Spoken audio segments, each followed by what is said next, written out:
The pasuk in Parshas Emmanuel, Perek Chof Gimel, Psukim Mem Beis and Mem Gimel. Succos Teishu Shivas Yomim. In Succos you should dwell for 7 days. Kol Ezrach BiYisrael Yishuv Succos. Every person from Klal Yisrael should dwell in Succos.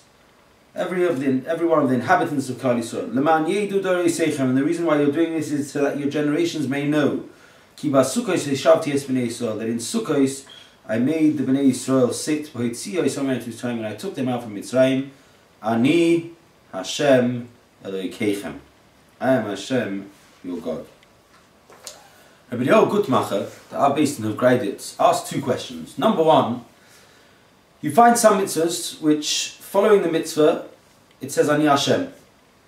You find others, as this mitzvah of Sukkah, where it says Ani Hashem Elokeichem. Something a bit more personal.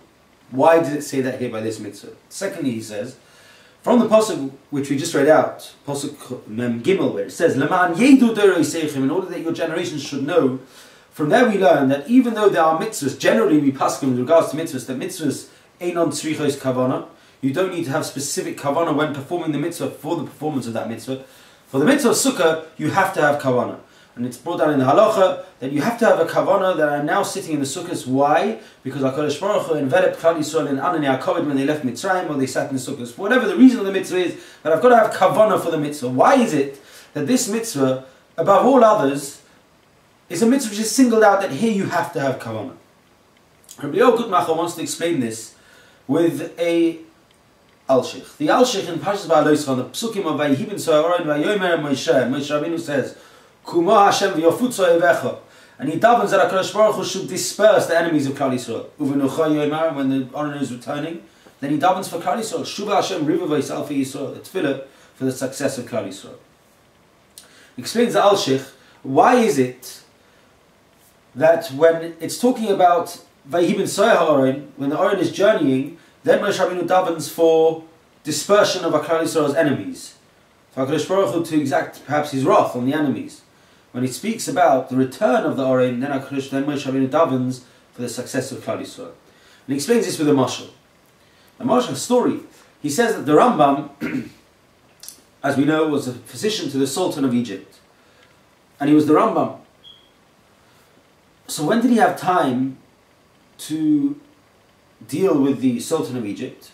He designated a certain amount of time each day. The rest of the time he was at home and in his base of Medrash learning. But his counsel was sought after from people all around the world who knew about the phenomenal healing powers, the koyach of refuah that the Rambam had, the chokhmah of refuah that the Rambam had, and they wanted to be able to take counsel from him with regards to their ailments and illnesses. And the way it was, says the Al-Sheikh, is that the road leading from the Rambam's home to the Sultan's palace would daily be lined with people, so that at the time that the Rambam made his journey from home, where he'd been secluded learning, to the Sultan's palace, during that time he would be able to look at people, listen to their difficulties, their ailments, their problems, and be able to advise them. The Rambam, being the Rambam, was able to look at people and almost instantly be able to tell if they were in need of a refuah or they were okay. And it happened to be one day that he's walking along and he's giving advice to the various different people exactly how to heal themselves. Some are lying, some are being carried, some are on their animals, some are standing. And he looks at one of the people and he says, "You look perfectly healthy to me. Why have you come to seek my counsel?" And this Yid says, "I cannot eat, I cannot drink, and I cannot sleep." He says, "The Rambam, you're perfectly well. Why can't you do all these things?" He says, "Well, I must tell you, I was the only Melamed Tinokis, the only Rebbe in my town, the only teacher. And came along another Yid to town and he began to teach. And people took a liking to him and they started running to him. And I have lost my parnasa. I have no parnasa to bring food home, therefore I cannot sleep. I don't have anything to eat and I don't have anything to drink. And I'm coming to the Rambam for an eitzah." The Rambam looks at him and says, "You know what, take a dilas, a pumpkin, and pickle it. That means put it in your cellar, in a barrel of water, and leave it there." This person's convinced that the Rambam was making leitzanos of him. But he went back, the Rambam said it, the Rambam, "You do it." And he took it and he put it in his basement. And nothing transpired. The summer came, the summer went, and the winter began. And the Rambam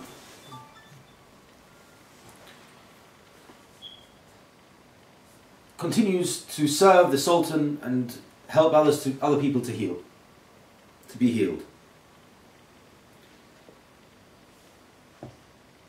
It happened that the Sultan took ill, and the Rambam was rushed to the palace, and he said that the ailment that the Sultan has is resulting from the fact that the body has become very cold, and the only way to heat it up is to find a fresh pumpkin.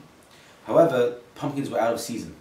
There was no way now that they could find it. So the army is called up, and they're sent out to go throughout the Medina, to go throughout the empire, and look for a fresh pumpkin to heal the Rambam. And they go and they disperse, and they begin to look and begin to search. And this Yid hears they're looking for a fresh pumpkin. He comes to, he says, look, the Rambam gave it to me. A scholar hasn't been. My situation hasn't changed. So no, let the king have it. So he comes and says, yeah, I've got a fresh one. It's in my basement. Let the king take it. Let the Sultan take it. And they quick and they rush it, and they rush it back to the palace, and the concoction is made, and the king begins to get better. The king gets well, and he decides to make a banquet in order to celebrate the fact that he was saved from near death. And of course, to the banquet is invited the person who provided the fresh pumpkin. And during the festivities, the Sultan calls upon this Yid, this Malavan, and he says to him, ask me what I can do for you. So he says, I want the king to make a decree that in my village, only I am allowed to be a teacher. The Sultan looks at him and says, I'm sorry, I'm afraid to turn down your request, but today is a day on which I'm benevolent, I'm giving. I want to celebrate, and therefore I want to give. Granting you that request would mean that I am retracting, pulling away something from someone else. I'm not allowing someone else to be able to be a melamed. I can't give you that request. And B'pachin Nefesh, the Yid turns around and he goes away. He's distraught, he goes home. He can't sleep, he can't eat, and he's back in the queue for the Rambam. The Rambam looks at him, he says, why are you back here? So he relates to the Rambam the whole story. He says, the Rambam, you shaita, you fool. You had the opportunity there to stand in front of the king and ask him for 100,000 gold coins, and he would have given it to you b'simcha. And you went and you blew your chance. I've only got one eitzah for you. Next year, the king will make a party again. And he'll celebrate the anniversary of him being saved from near death, and you will be re-invited. Don't spoil the chance. When you get that window of opportunity, take it. And ask for what you can do with. Don't waste the opportunity.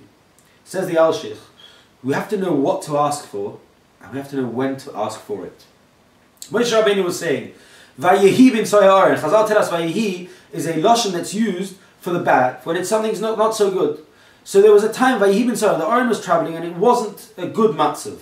It wasn't a good matzav. So now is the time to ask HaKadosh Baruch Hu. This is the time. It's the time of din. It's not a matzav of, it's a time of din. Ask HaKadosh Baruch Hu to enact his wrath on the enemies of Klal Yisrael. Kumashem v'yafutz ha'yivecha. The Oren's coming back. It's the time of benevolence. Oh, so now ask Shuva Hashem Riv'Veisal for Yisrael. Moshe Rabbeinu taught us there's a time to ask for things, there's what to ask for, and the time to ask for it. Says Rabbi Yechiel Gutnacher. Comes the time of Succos, and the Rabbi Shalom tells us, go and sit in a sukkah. Why? I'm telling you to sit in a sukkah, that for the eternity, throughout the generations, you Klal Yisrael should remember that I looked after you, and I guided you, and I was the one that had hashkocha protis over every single one of you. And when you go into those sukkahs, and you focus on that, you reenact that Moshcheni Acharecha, you go after the Rabbi Shalom, and you allow him to envelop you in his Anani HaKavod, and you allow yourselves to appreciate the fact that there's Hashgacha Pratis, then you are now able to accept that bracha from HaKadosh Baruch Hu. But you have to be prepared to do that. You have to be mechavan as well. You have to have kavanah. Mitzvahs in Sukkos kavanah won't help over here. You have to be focused on the fact, I'm in this sukkah now, connecting with the idea that the Rabbi Shalom is the one who is mashkiach over me, who's looking after me, b'hashgacha pratis. And when I know that, and when I'm focused on that, then I can get bracha from the Rabbi Shalom. So we go back to our two original questions that we asked. Why does it say Ani Hashem Elokeichem? I am Hashem, your God over here? Because Hashem is Himself guiding us and looking after us over here. He's the one who's going to be looking after Hashgacha Pratis. But it only comes when we do our part, when we are focused on the right thing at the right time. The right thing and the right time of Sukkot is, now I have to be mechavan on the mitzvah. When I'm mechavan on the mitzvah, then I can receive the bracha from HaKadosh Baruch Hu, Hashem Elokeichem B'Hashgacha Pratis.